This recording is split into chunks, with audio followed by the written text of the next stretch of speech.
மனசுல இருக்கு ராசியா அம்மா மனசுல என்ன இருக்குன்னு கேட்க வேணாமா? இந்த மலர் வனத்தை பார்க்கும் பொழுது உங்களுக்கு மட்டும் தான் ஆசை இருக்குமா? அதானே எனக்கு கூட இருக்கும். அப்படியா? சொல்லுங்க சொல்லுங்கக்கா.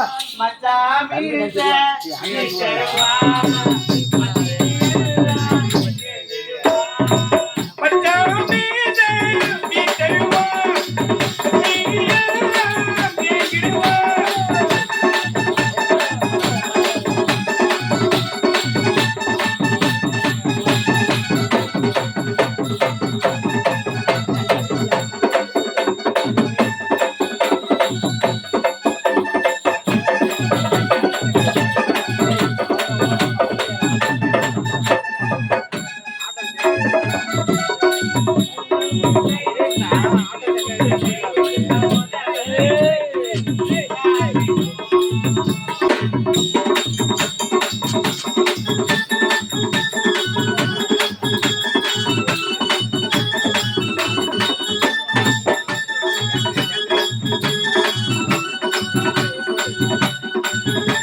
அப்படி ஆடி ஆடி பாடி கொண்டிருக்கும் தருவாயிலே ஆமா வயிறு வலி வயிறு வலியா ஆமாண்டா என்ன சாப்பிட்டாங்களோ நைட்டு போட்டாங்களே கறி குழம்பு அதை சாப்பிட்டதால சூட்டை கிளப்பிட்டு இருக்கோம் பிரியாணி சாப்பிட்டாங்களா அதனாலயா என்ன அந்த வலியான்னு சொன்னேன் வயிறு வலிக்குது நீ வயிறு வலிக்குது அம்மா மேல் வயிறு அடி வயிறாமா அம்மா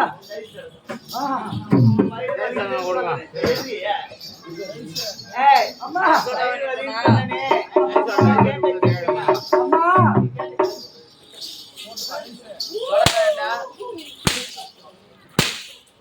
வயிறு வலின்னு சொல்றேன் ஆமாமா மேல் வயிறு கீழ் வயிறு தத்தனே பிச்சை வச்சிர மொத்த வயிறு வலிக்குது அம்மா ஒரு வயிறு வலிக்கு ஒரு காரணம் இருக்கு போட்டு வயிறு வலிக்குது வயிறு வலிக்குது ஆமா அறிவே அம்மா என்னம்மா சொல்லுமா வயிறுக்கு வந்துட்டாங்க வயிறுக்கு வந்துட்டாங்களா ஆமா சந்தோஷமான விஷயம் ஆமா இத போய் யார்கிட்ட மன்னர்கிட்ட சொல்லி ஆகணும் புறப்படு போலாம்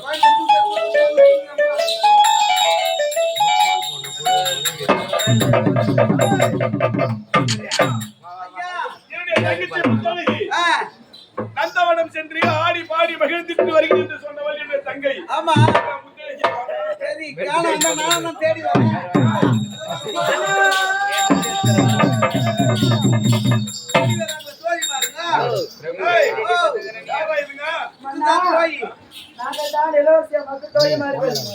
அப்படியா? ஆமா எதற்காக அவசரமாக அது வந்து நானும் இலவசமாவும் நந்தவனத்துக்கு போகும் பொழுது நந்தவனம் சென்ற பொழுது சந்தோஷமாக ஆடி பாடி விளையாடி கொண்டிருக்கும் பொழுது திடீர்னு இளவரசி அம்மாவுக்கு வயிற்று வலி ஏற்பட்டது. என்னுடைய தங்கை முத்தாளிக்கு வயிற்று வலி ஏற்பட்டது. அதனால் நீ அழைத்துக் கொண்டு மருத்துவமனைக்கு சென்று மருத்துவரை பார்த்து பரிசோதிக்க வேண்டியதானே?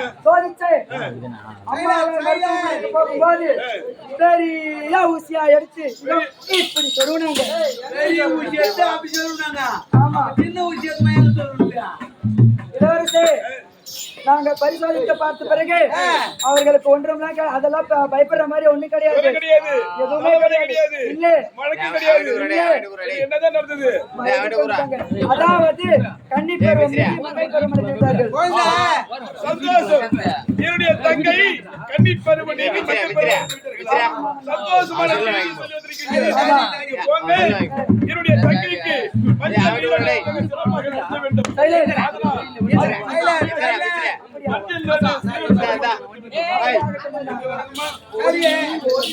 ஐயா